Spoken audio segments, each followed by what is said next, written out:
Bonsoir à tous et merci de votre fidélité à notre antenne. Nous sommes le 4 mai 2021. Dans votre émission qui vous informe sur Covid-19 ce soir, nous allons aborder avec notre invité déjà en plateau, le médecin commandant Malewe Kolou. Il est bien sûr professeur agrégé en immunologie à la faculté des sciences de la santé à l'université sur thème donc Covid-19, campagne de vaccination bien sûr au Togo. Où en sommes-nous? Bonsoir. Professeur, et merci d'être là. Bonsoir, Monsieur Mathieu. Je suis heureux de vous retrouver également. Et bonsoir à vos téléspectateurs et à vos téléspectatrices. Merci bien. C'est un plaisir partagé, surtout quand on veut aborder le sujet sous certains angles aussi précis. Et on sait que la campagne de vaccination a été lancée depuis 1 mois, 2 mois bientôt, parce que c'était le 10 mars qu'on avait donné le top départ, et pour la première phase, on a vacciné jusqu'à 160 000 personnes. La deuxième phase a démarré, c'était depuis le 19 avril dernier, continue. Et on se demande justement où est-ce qu'on en est dans cette affaire-là, où on sait qu'on est en train de vacciner pratiquement tous les jours. On a des vaccinodromes un peu partout. Merci beaucoup. Effectivement, la campagne de vaccination suit son cours. Comme vous l'avez dit, presque tous les jours, on vaccine. Et nous sommes à ce jour à plus de 220 000 personnes qui sont déjà vaccinées. 200 000. 220 000 au moins. 220 000, ouais. Voilà, qui ont reçu leur première dose de vaccin. Et nous avons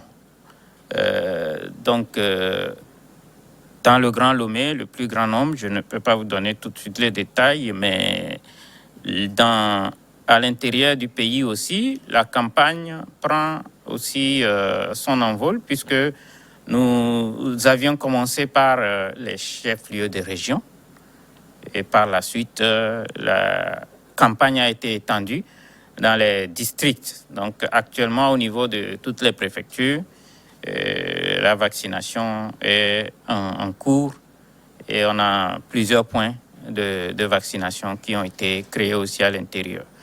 Donc, comme vous l'avez bien dit au départ, dans le Grand Lomé, nous avons aussi bien les stades, les vaccinodromes, mais on a encore réinclus donc les structures de santé pour que ceux qui, en fait, n'ont pas accès au vaccinodrome pour des raisons de distance puissent quand même être servis. Donc, la campagne suit son cours et se passe très bien. Il y a de l'engouement, même si on pouvait s'attendre à une vitesse plus importante, mais je pense que de plus en plus, ceux qui étaient sceptiques, lorsque ils voient comment est-ce que ça se passe avec les personnes qui ont déjà reçu leur dose, ça rassure de plus en plus de personnes, et on arrive donc à enrôler de nouvelles personnes pour être vaccinées. Alors, des sites, sinon des vaccinodromes, on en a plein, que ce soit dans la capitale ou à l'intérieur du pays. Et on a vu le gouvernement qui a encore donné l'occasion à certaines structures privées de pouvoir aller dans la même direction en vaccinant avec toutes les recommandations requises à cet effet. On se demande si à l'intérieur du pays, pour la capitale on en sait un peu, mais à l'intérieur du pays, est-ce qu'on a quand même la même dynamique, ou carrément on fait avec? Non, je dirais même que à l'intérieur du pays, l'engouement me semble encore plus important, puisque il y a quand même une certaine influence comparativement à la population de ces districts-là. Ceux qu'on voit qui sont demandeurs, qui vont aller se faire vacciner, sont quand même en nombre assez conséquent. Et donc, sur cette lancée, nous pensons que de façon rapide, on pourra quand même atteindre notre immunité collective, tant souhaité, les 60% de personnes vaccinées. Sachant que pour l'instant, on a d'abord vacciné à peu près 33 000 agents de santé avant de passer au reste de la population, c'est-à-dire les personnes de plus de 50 ans dans un premier temps, ensuite ceux de moins de 50 ans qui ont des comorbidités et de 20 à 50 ans qui avaient des comorbidités. Aujourd'hui, toute personne qui a plus de 30 ans est éligible à aller se faire vacciner. Donc, de façon progressive, je pense qu'on va quand même arriver à atteindre donc, cette immunité collective. Aujourd'hui, on est à 5% à peu près de combien? À peu près 4 millions de personnes qu'on devrait vacciner. Mais je pense que à petit coup, on va y arriver. Quand on sait qu'il y avait tellement de choses qui étaient racontées au début de cette vaccination, on a peur du vaccin AstraZeneca et ça a tellement créé des soucis ça et là en matière de la mobilisation au niveau de la population, l'engouement qu'on aurait voulu avoir. Il est bien vrai que les gens ont quand même pris le train en marche, mais il y a toujours ce petit hic là, on se dit, est-ce qu'il faut toujours aller se faire vacciner quand on circule un peu à Lomé, la capitale, à certains niveaux? Vous faites un tour au stade de Kégué, par exemple, au stade municipal, ou carrément vous allez à Sogbo-Sito, ou enfin, moi j'ai parcouru pour voir si vraiment les choses vont très. On n'a pas vraiment l'engouement. On se demande si Lomé est déjà au top. Enfin, on a déjà vacciné plus de 50% de la population de Lomé qui se trouve dans cette marche de 30 ans en allant là où carrément il y a toujours des hésitations, ça et là. Oui, c'est vrai, vous avez raison, puisque certainement au début, on a bien vu que le vaccin AstraZeneca, qui est celui que nous avons utilisé jusque-là, a posé un certain nombre de problèmes qui, à l'analyse finale, étaient beaucoup plus des inquiétudes de trop. Certainement que c'est des effets secondaires, surtout avec les thromboses, oui, qu'on a donc rajouté, puisque à chaque fois qu'on va avoir des effets secondaires nouveaux, on va les rajouter, puisque lorsqu'on faisait les essais cliniques, généralement, on n'a pas un nombre très important de personnes. C'est lorsqu'on commence par vacciner maintenant de grandes quantités, de grands effectifs, oui, qu'on peut voir apparaître justement les effets secondaires qui sont les plus rares. Mais là encore, c'est pour vous dire que la proportion de personnes qui vont développer une thrombose à la suite de la vaccination, comparativement aux autres causes de thrombose, la vaccination n'est pas en tête. Et par conséquent, il est dit que désormais, on doit considérer que les thromboses font partie des effets secondaires et donc surveiller les personnes vaccinées, puisque une fois que le diagnostic est posé très tôt, généralement, le traitement permet de s'en sortir, de guérir de sa thrombose. Donc, voilà, l'inquiétude est certainement encore là chez beaucoup de personnes qui se disent qu'il ne sert à rien, qu'on est bien portant, qu'on aille se faire vacciner et que finalement, on tombe dans un risque de faire une thrombose, ce qui est quand même légitime. Mais en voyant les proportions, les risques, je pense qu'il faut minimiser un tout petit peu donc, ce risque et ne pas verser dans la panique pour mettre en péril les effets bénéfiques de cette vaccination. Les effets bénéfiques qui sont de nous protéger contre les formes graves de la maladie ou même d'empêcher donc la transmission du virus à nous-mêmes ou à une autre personne. Parfait. Voilà. On sait, hein, quoi qu'on dit aujourd'hui, qu'il y a une mobilisation plus ou moins appréciée sur toute l'étendue du territoire. Mais la sensibilisation doit être toujours de mise afin d'arriver à cette proportion, sinon à ce pourcentage voulu 60%.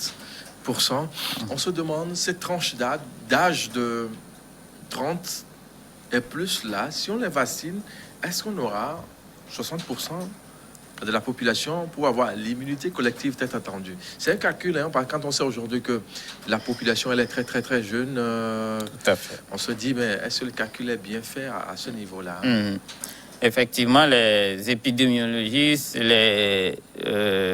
comment on les appelle, ceux qui font de la démographie, voilà, les démographistes vont pouvoir nous dire, sur la base du dernier recensement qu'on a, la proportion de personnes de plus de 20 ans, puisque à terme, ce sont les personnes de plus de 20 ans qu'on a décidé de vacciner. S'il est nécessaire de réduire encore la tranche d'âge pour pouvoir atteindre cette immunité collective, en ce moment, les décisions qui s'en posent vont être prises.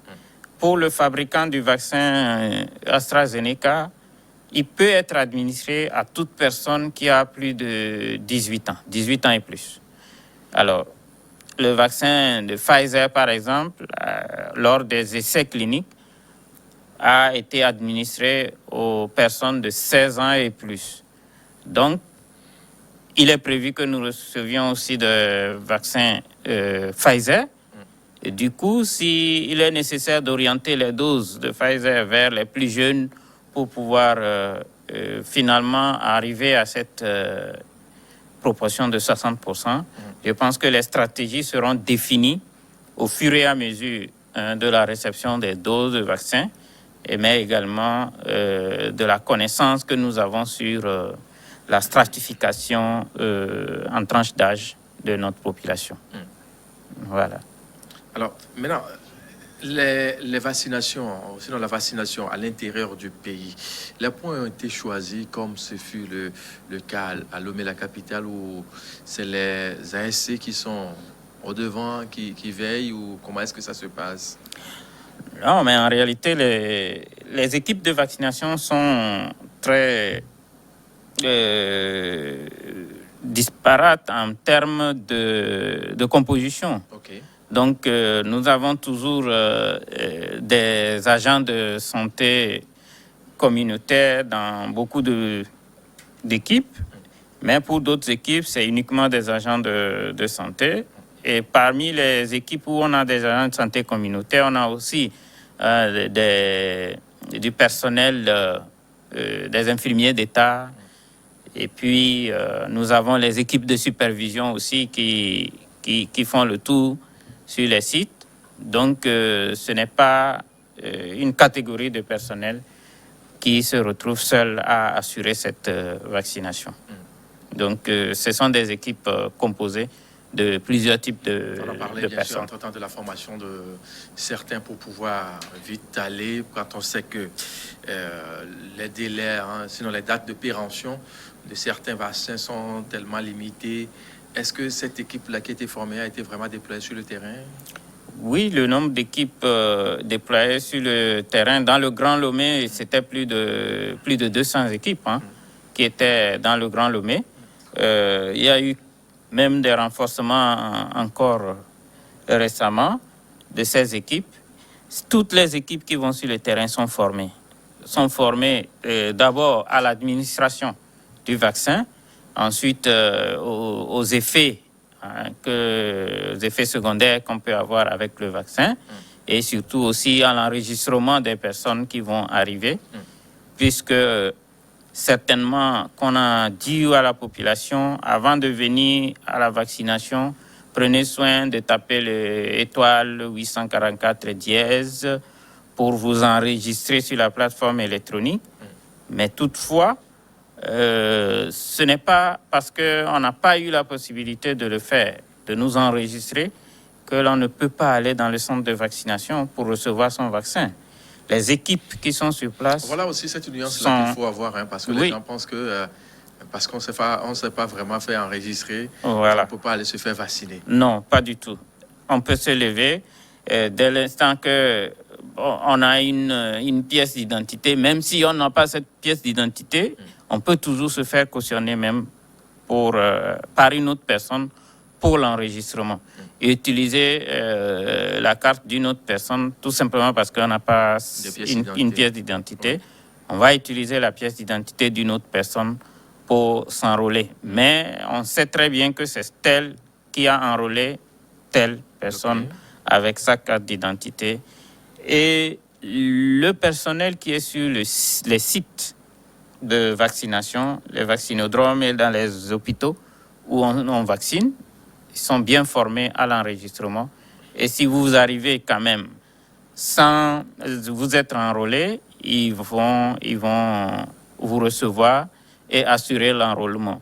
Le seul élément qui peut embêter un peu, c'est que vous allez passer peut-être un peu plus de temps pour se faire enrôler avant de recevoir le vaccin. Oui. Alors que si on s'est déjà enrôlé avant d'arriver, on passe directement à la phase vaccination quand on arrive. Donc, voilà. Professeur Malewe Kolo, on va devoir marquer la toute première pause, le journal, et on se retrouve juste derrière pour la suite de cette émission.